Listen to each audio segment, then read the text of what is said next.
Frères et sœurs, nous célébrons aujourd'hui la fête de la dernière scène de Jésus avec ses disciples. La première lecture est tirée du livre de l'Exode au 12e chapitre, du 1er au 8e verset, puis du 11e au 14e verset.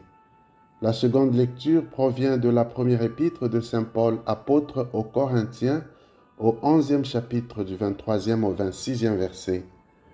Nous lirons l'Évangile selon Saint Jean au 13e chapitre, du 1er au 15e verset.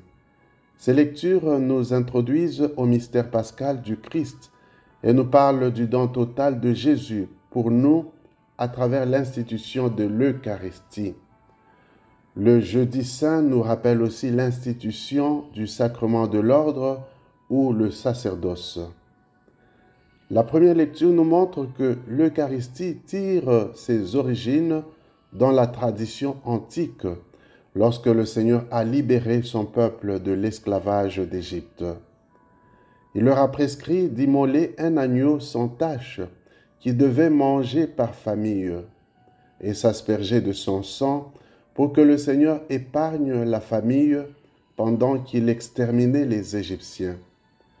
Le Seigneur leur a aussi prescrit de célébrer chaque année le souvenir de cet événement. Pendant sa vie sur terre, Jésus a célébré ce mémorial selon la coutume juive. Mais par son sacrifice sur la croix, il devient lui-même l'agneau véritable, dont le sang lave du péché et consacre les portes des croyants. Le don de son corps dans l'Eucharistie et sa mort sur la croix constituent un seul et unique sacrifice. La deuxième lecture nous apprend que l'Eucharistie instituée par Jésus était déjà une tradition établie au temps de Paul.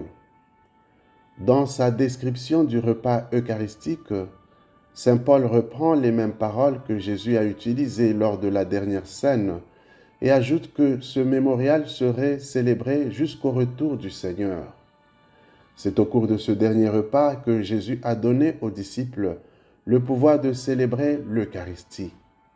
C'est le pouvoir sacerdotal qui comprend aussi le service humble de laver les pieds aux autres. En effet, après le lavement des pieds, Jésus a donné aux disciples l'ordre de suivre l'exemple qu'il leur a ainsi montré.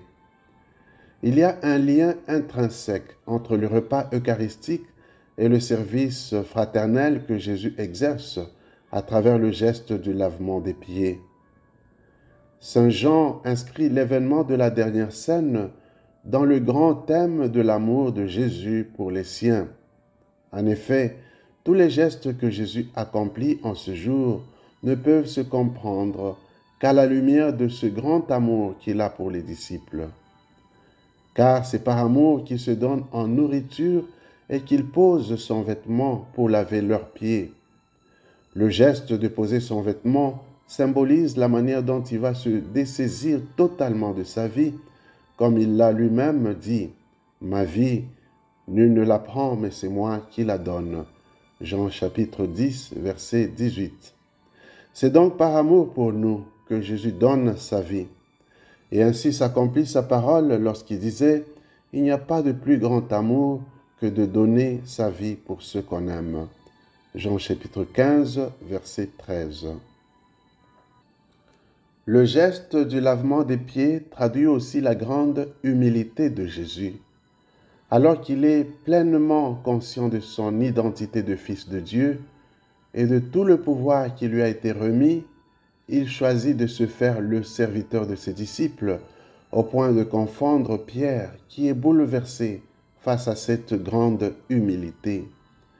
Jésus nous apprend ainsi à nous faire des serviteurs les uns des autres et à nous abaisser sans nous préoccuper de nos titres ou de notre position sociale. Le repas eucharistique de Jésus nous invite à briser les barrières sociales qui nous séparent les uns des autres pour nous considérer comme des frères et des sœurs d'une même famille et nous faire serviteurs les uns des autres à la manière de Jésus. En ce jeudi saint, prions pour que le Seigneur nous aide à mettre en pratique le commandement de l'amour réciproque notamment à travers le service humble et fraternel les uns envers les autres. Et surtout, n'oublions pas de prier pour nos prêtres. Amen.